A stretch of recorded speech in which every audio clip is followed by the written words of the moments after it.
I have a book called Client-Centered Therapy by Carl Rogers, and I never read all of it. I read bits, and there was this one bit in it that says, in order for a behavior to change, a change in perception must be experienced. And I think that's one of the reasons that the universe is changing our perceptions or messing with our perceptions, is that it wants us to change our behavior. It wants us to change our behavior based on perceiving the fundamental oneness of things, so we act different towards each other and nature. And perception changes our brains. So I think this other perception is one of the mechanisms that the mind uses the brain to create itself. So in a way, this is like an action of the universal mind trying to be created through us by changing our perceptions to change our brain to act differently, to create in alignment with the universal mind. And I was thinking about the 4 biotypes of bipolar. I might have talked about them a long time ago. It seems like those are the different pathways of metabolism that are involved in the bipolar phenomena arising, which is the other perception. Because I talked about how one can take a lot of different vitamins, maybe in certain cases, to relieve the effects of bipolar perception. But I'm also wondering, that's like medicating one back to reality. So I feel like it's also important to have those perceptions and maybe use vitamins and stuff to tone them down. But the point is that these perceptions are coming through because the universe wants us to perceive in this way, to behave in a different way. So it's important to be able to tone it down for sure. But what I'm trying to say is the 4 biotypes of bipolar aren't necessarily the 4 pathologies in pathways of metabolism of bipolar. They could be the 4 ways that the energy of the universe is changing genetics and genetic expression for those perceptions to occur. So those could actually be the changes in genetics that are needed as we move towards creating a different reality by seeing the underlying unity. So those could almost be like the pathways of unity in the biochemistry, because it's mirrored in the biochemistry. And I was thinking about how believing is recording. So the ego is sort of a recording mechanism, and believing something is recording according to the ego. A good question to ask is, who is the one that believes? And I was thinking about how language can be used for division in terms of the ego, abstracting me versus you, etc. Or it can be used for inquiry, and in inquiring into something, we're seeing into something which is perception, which is going to allow the brain to grow, which is learning.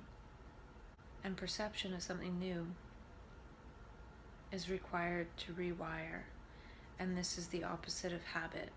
So habit prevents learning and neuroplasticity. And that could be part of the thing, actually, is that learning is neuroplasticity, and what is actually turned off through the process of our growing up as children is neuroplasticity itself. We get stuck in a few tape loops, and then there's very little neuroplastic change. And tied to that is beliefs. So if we believe things, we're not going to be seeing anything much different than our beliefs. And in map consciousness, there's a lot of perceptions that are pretty unbelievable. But perhaps it's important to not believe any of them, because any belief is going to limit future perceptions. And I feel like when one is transforming, one needs psychological safety in order to get through the psyche and to get beyond the psyche. Any psyche element is partly of the ego. And when it's scrambling, all that stuff is loosened up and broken apart and hard to make sense of. But I think a lot of it would be just letting those go as well. And in a way, this context creation with myself is like translating those experiences into English. Otherwise, it's just this non-mapped realm. So it's a way of map consciousness and putting it into English words. It's a domain, it's a dimension beyond English and language, but it's like translating that into English, translating it into language, creating a language to talk about it and understand it. And I wonder if it's talking about that sensitivity that we all have access to as human beings. And if we were in that sensitivity, how would we want to be received? And moving forward, how can we design our lives and society to be in alignment with that sensitivity? Because that sensitivity isn't even just human sensitivity. I've experienced sensitivity to animals in nature. So it's a sensitivity that's not just about humans, but also about Gaia. And in that way, it's sort of like speaking also a language of Gaia. Usually when we communicate, we're sort of speaking from our ego, like, oh, this is what I did today, that's what I did yesterday, blah, blah, blah. But we can speak from the perspective of the whole Gaia sphere. We can give voice to that, speaking from that sensitivity that we felt, that maybe we don't feel right now today, and it's a good thing, because it would make it very difficult to operate. But having that impression, having that vision of that sensitivity, it's still that way now. We're just not in that space where we're one with the sensitivity. But we were put in that sensitivity to come back and talk about that sensitivity. I heard this man talk at a day that I was at for work, and he was talking about making a difference in people's lives. And he was also talking about anything that suppresses the human spirit. And I didn't write down everything he said about that, but that part rung true for me in terms of how being labeled and diagnosed suppresses the human spirit. And it could be that sensitivity that we get in touch with is the human spirit, or is the Gaiac spirit, or a combination of both. And then we come back and we're trying to talk to people and we're really excited about this, and nobody else can sense it, and that suppresses the human spirit in general until one eventually collapses into the paradigm of, oh, you're mentally ill, when really one got in contact with that sensitivity of the human spirit and was crushed in that nobody else can feel it. And in saying that, I almost feel like the only real way to make some of this known is to connect with the sensitivity of the human spirit. And how does that happen without hoping and praying that everybody goes into manic consciousness and gets connected with that? I think that's where things like music come in, and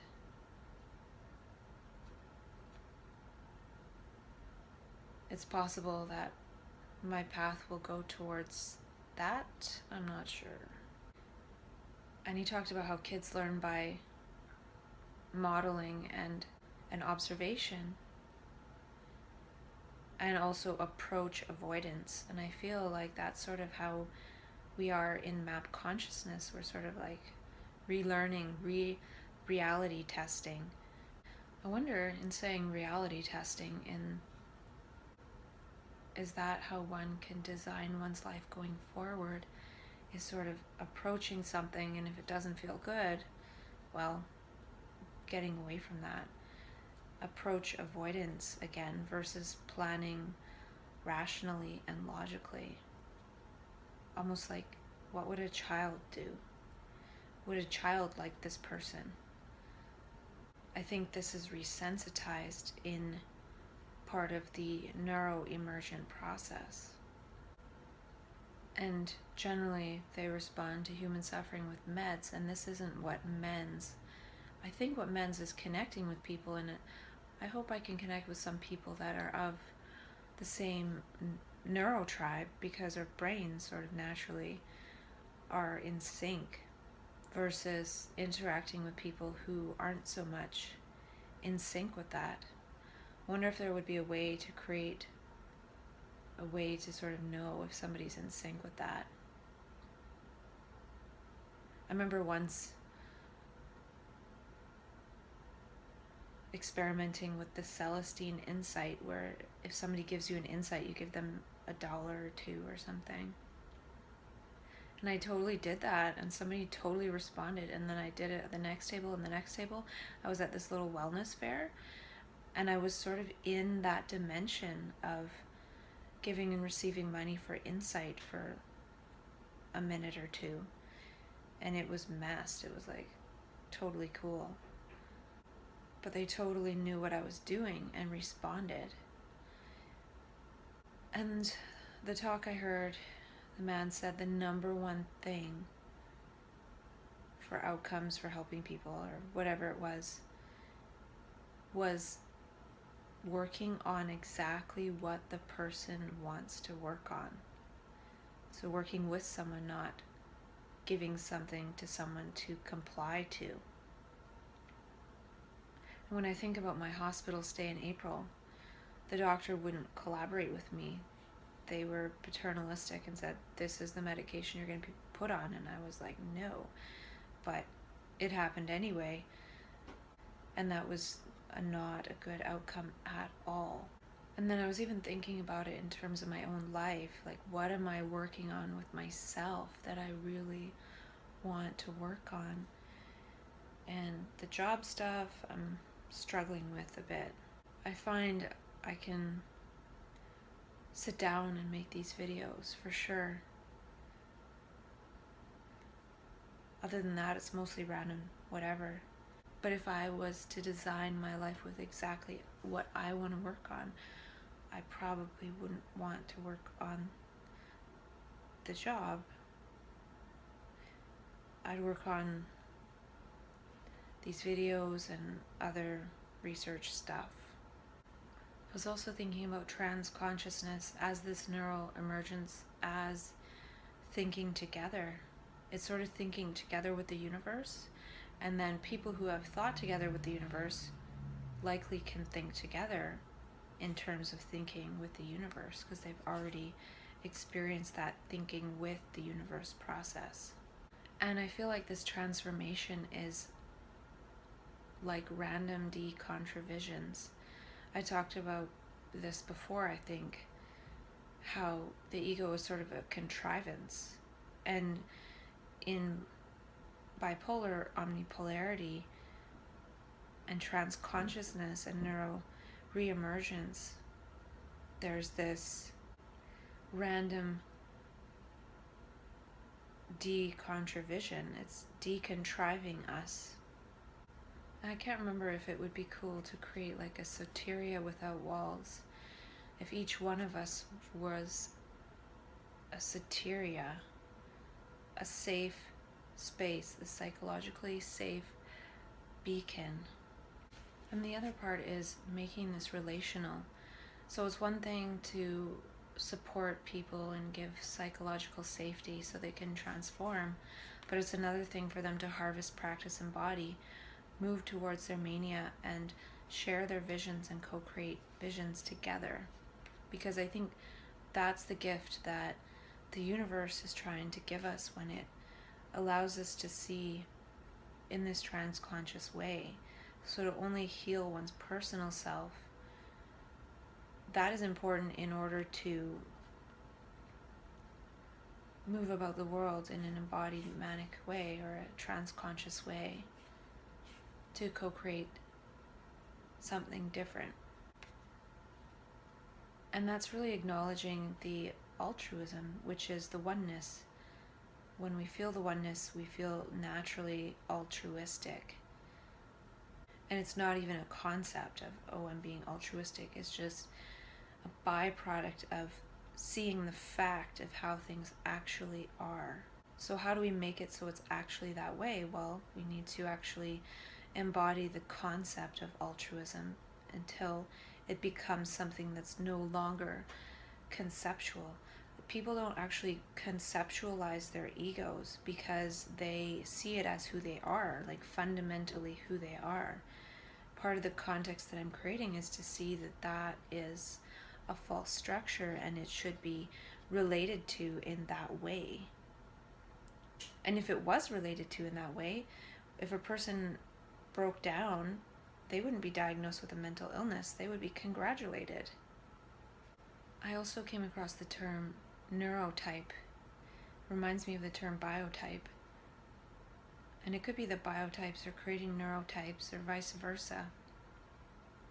And I feel like bipolar is a certain neurotype, but it also has a lot of neurotypes within it. So it's more like omnipolar.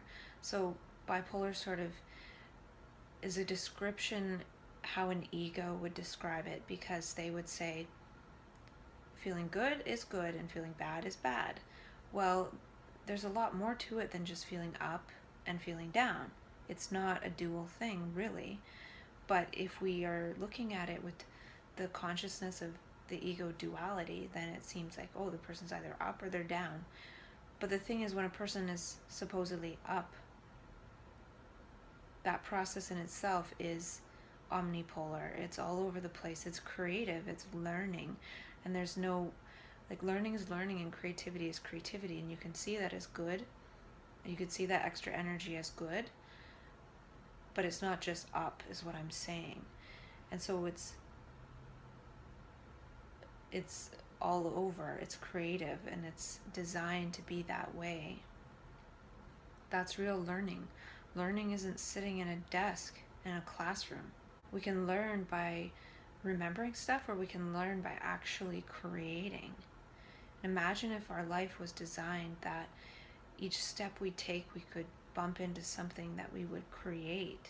We would perceive and we could see what we could create out of it. I feel like these new neural networks are for the age of love. We've been in this age of ego consciousness, of duality, of reason. And I actually feel like it's trying to usher in the age of love. And if you look at Dr. David Hawkins' scale of consciousness, the level of love is 500, I believe. Reason is 400 to 500. So there's this thing happening where we're trying to transcend reason. And it seems very unreasonable. It seems like a mental illness because somebody is not reasonable anymore. But really their consciousness is pushing into the level of love. And even if it only does so temporarily, it gives one a vision from love, which is oneness and altruism, and is trying to connect us to that altruism, which is love. And that would actually connect our brains in such a way that we see that we are all each other. I think that's part of the mirror neuron hyperactivity, is that our brains really are connected to that altruism, which is the fact of oneness, which is the fact that what we do to each other, we do to ourselves. And it shows us a lot of insights beyond reason, and we're able to know things by looking and loving and learning and in the state of joy. And maybe that's where true learning is, because when we're really in the state of joy, we don't really need reason as much. We can utilize reason, but it's not the fundamental value of life. It's not the prevailing level of consciousness.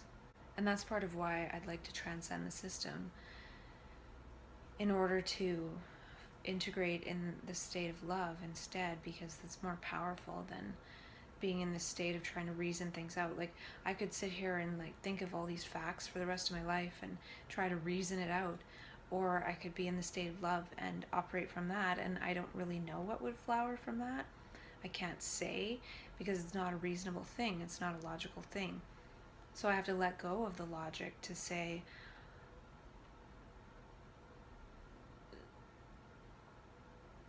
this process that was initiated in consciousness is the love of the universe. And I'm part of that. And I can abide in that if I let go of the need to rationalize things.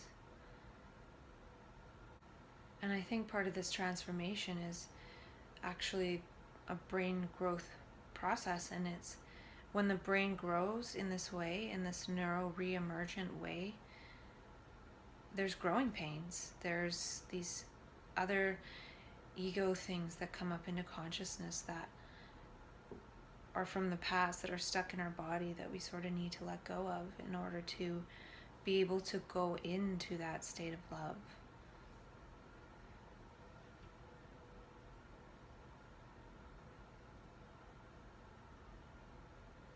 And it's an interesting process, because if one can actually forgive those bits as they come up,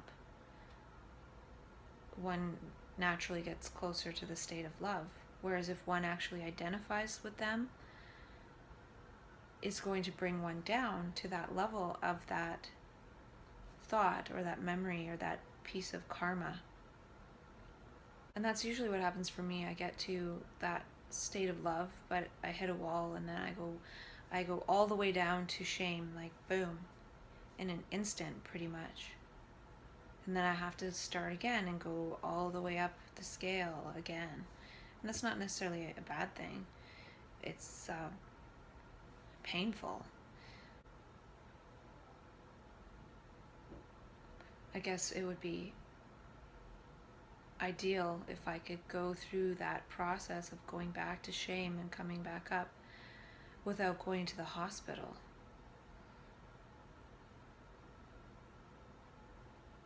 Because that could just be how consciousness works in this process, at least. It's not a static thing, like even how I seem pretty static in these videos talking to myself. I know I could end up on different parts of the spectrum of consciousness at any time. And again, I feel like it's like recalibrating and almost giving me those experiences of those other parts of the consciousness scale in order to keep my mind screen open to all possibilities. And even remind me of, if I see something that resonates with that, then maybe I'm heading in the wrong direction. So I feel like these brain structures that resensitize are starting to connect us with each other to actually co-create, and that the brain is outgrowing the ego. It's very limited, and it does stay intact to some extent, but when those other areas of the brain come back into play, and that could be one of the key terms, come into play, it's trying to get us to be playful, to play with words, to play with learning. That's how we learn, is by playing. I feel like this transconscious process is the universe seeding its vision. We saw it, and it provides an imprint for which us to actually approach or avoid things that are not of that vision. And I've talked before about how there's a lot of abilities and habilitation that happens through the process of bipolar, and it's not acknowledged. And these are the neuro-emergent strengths, And they're not seen that way because it's not seen as neuroemergence, it's seen as a mental illness. And I think that, again, we sort of become like our own applied kinesiological sensors. And so this is the approach avoidant thing in reality versus sort of thinking and planning things out. We have to rely on our sensors in the moment. And I feel like we go over the prevailing level of consciousness in order to get a bird's eye view of what needs to happen, a vision of what needs to happen. And part of what needs to happen is we need to talk about what needs to happen, because even what one sees in those states is not necessarily what needs to happen. What needs to happen is we need to get together and really communicate in this way. And I really feel like love grows brain cells.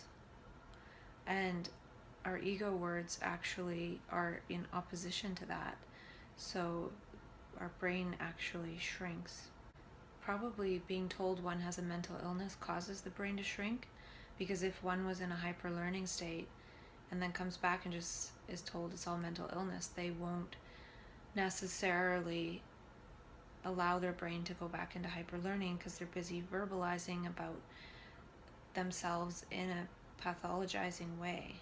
And I think transconsciousness and bipolarity is the universe seeding its vision. It seeds its vision into our consciousness in more than one of us, but we actually need more than one of us to actually grow those seeds. And that could be part of it, is that if it's a transconsciousness thing, if it's something related to oneness, then it would take more than one person in order for that to grow, because one person trying to do it is like an ego trying to do it. Whereas if two people are working together,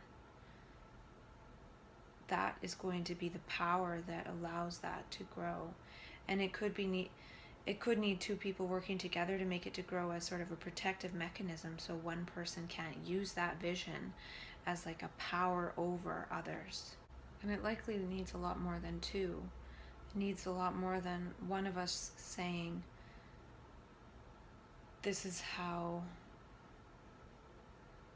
the world really works, this is how the universe really works, these are the fundamental laws and principles of the universe. And they talk a lot about the laws of physics, but they don't talk about the laws of the human nervous system.